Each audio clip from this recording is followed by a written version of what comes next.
Fala pessoal, tudo bem com vocês? Eu sou o Gabriel do time Mais Fé Eu sou Ana Paula, psicóloga clínica. e hoje, em parceria com a revista Poço dos Jovens, nós vamos debater um assunto um pouquinho mais sério. Então pessoal, hoje nós vamos conversar com a Ana sobre um tema que está dentro da revista Poço dos Jovens, que é minha luta contra a ansiedade dentro da igreja. Eu tenho quase certeza, Ana, que você conhece muito bem a respeito desse assunto. Sim, a ansiedade ela se tomou como forma aí na pandemia, ela aumentou bastante e vem sido falada também, né? É uma coisa que vem sido comentada cada vez mais e vem tomando aí das pessoas, tanto jovens, adultos, idosos. Então, a ansiedade tem sido um dos temas mais frequentes dentro dos meus atendimentos. Posso dizer que estou até um pouco ansioso de debater esse tema com você hoje. Espero que seja ansiedade boa, também temos ansiedade boa.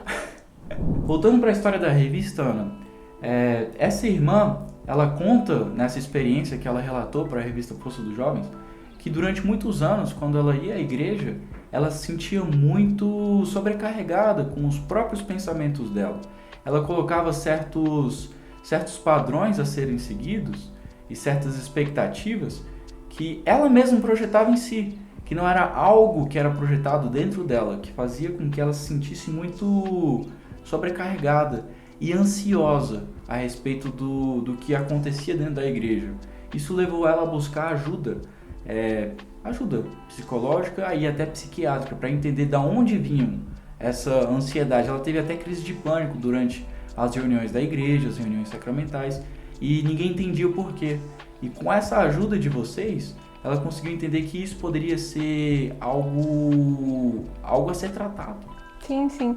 A ansiedade ela é muito encoberta por pensamentos disfuncionais, que são pensamentos de autocrítica, pensamentos de cobrança, e provavelmente isso é uma das coisas que estava acontecendo com essa jovem. A ansiedade, antes de ela se tornar física, ela é cognitiva, ela vem dos pensamentos. Então, os pensamentos, eles vão desencadeando ali os sintomas, a sintomatologia. Antes de vir o sintoma da ansiedade, vem um pensamento, que provavelmente é esse, de perfeição, de autocrítica, de autocobrança, e é quando a pessoa ela fica ali incansavelmente pensando, se cobrando, se comparando, se colocando em lugares onde ela não deveria, e isso vai gerando ali determinado quadro de ansiedade. Eu trabalho com a TCC, que é a teoria cognitivo-comportamental. Antes de existir a ansiedade física, se existe um pensamento, que é uma interpretação disfuncional da realidade, onde ela vê coisas talvez onde não existem, ela analisa a situação de uma forma muito distorcida. Ela cria certas realidades para si mesma, Ana? Como que é? Sim, ela cria uma distorção da realidade de acordo com as crenças que ela tem dentro dela mesma. Então ela cria uma realidade bem distorcida sobre as coisas. A gente chama isso de pensamentos disfuncionais, que muitas vezes são encobertos ali por pensamentos invasivos, que são aqueles pensamentos que vêm, às vezes a gente não sabe de onde eles vêm, pode ser de uma fala de uma outra pessoa, às vezes de algo que a gente ouviu e interpretou de uma forma errada. Então, a ansiedade, ela é sim, muito encoberta por esses pensamentos de cobrança, autocrítica e talvez busca de perfeição, que é o caso dessa garota. E quando que isso evolui a uma crise de pânico, como ela descreveu aqui, que ela às vezes chegou num nível que ela chegava dentro da igreja, estava na reunião sacramental, e esses pensamentos vinham numa velocidade com que ela se sentia literalmente em pânico, com vontade de sair correndo, assim, não sabia o que fazer. O coração palpitava, ela começava a suar. Como que isso evolui até se tornar uma crise de pânico? Sim.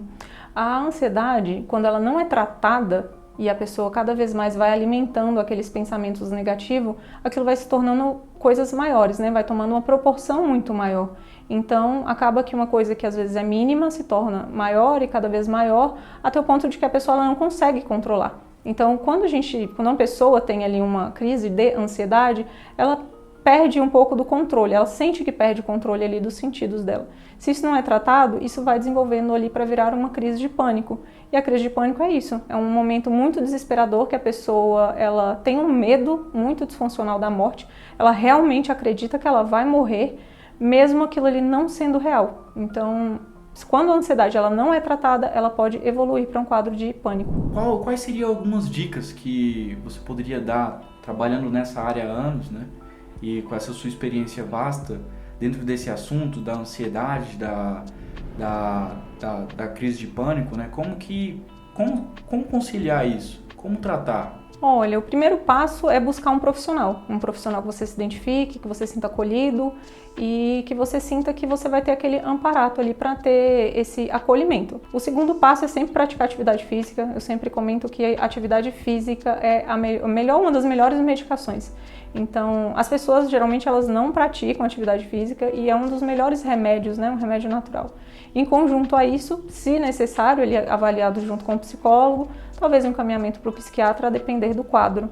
Fora isso, várias coisas muito simples, como uma boa alimentação, ter uma boa qualidade de vida, dedicar um tempo para hobbies, todas essas coisas contribuem muito. Mas antes de tudo isso, né, como você falou, é importantíssimo, eu deixo aqui esse apelo, né, se você está passando por algo desse tipo, busque, como a Ana Paula falou, busque ajuda profissional, que foi o que a irmã acabou fazendo. Porque isso estava evoluindo, ela estava se sentindo ruim, estava impedindo ela de viver até. Então busque um profissional se você passa por esse tipo de coisa, porque é o certo a se fazer. É buscar ajuda, é pedir socorro, né? E não tem nada de mal, né? Às vezes a gente se sentir ruim. A gente pode pedir ajuda, não é, Ana Paula? Às vezes a gente pensa que não, mas a gente pode pedir ajuda, né? Sim, com certeza. A ansiedade, ela é uma emoção, todos nós nascemos com ela. Ela é para ser boa, ela é como um mecanismo de defesa.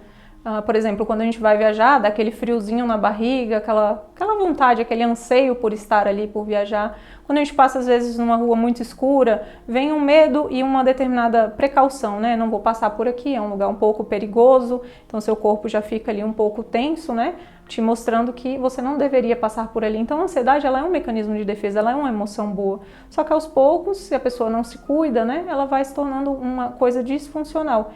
Então, buscar ajuda, todos nós devemos, eu acho que todo mundo deveria fazer terapia, é algo maravilhoso. Então, pessoal, fica aqui o apelo da Ana Paula. E normalizem o atendimento psicológico. As questões emocionais, elas não deveriam ser diferentes das questões físicas. Quando a gente tem um problema no joelho, a gente vai lá, busca um ortopedista, está precisando ali de um médico para cuidar do coração, vai no cardiologista. Então, quando forem as questões emocionais, elas são tão sérias e importantes quanto as demais. É isso. Obrigado pela atenção de vocês e até mais. Até mais, obrigada.